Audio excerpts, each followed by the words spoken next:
In this video, we will show you how to set up and use the new BLISS magnetic charging kit. The magnetic charging kit attachment allows for a quick and easy connection between the BLISS charger and the charging port on the motorhead or battery. First, attach the magnetic charging tip to the charge port on the BLISS motorhead or external battery, depending on your motor type. Next, connect the magnetic charging extension to your BLISS charger cable. Once you have attached the magnetic charging extension and charger cable, you can plug your BLISS charger into a standard outlet. You will see a blue LED on the magnetic charging extension light up.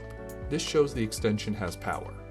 To charge your BLISS device, simply bring the extension up to the magnetic charging tip, and the magnetic draw will connect the two pieces. When the charge is complete, the light on the motor will go from flashing green to solid green.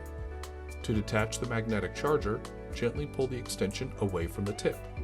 You can leave the tip on the motorhead or battery and the extension on the BLISS charger for future use.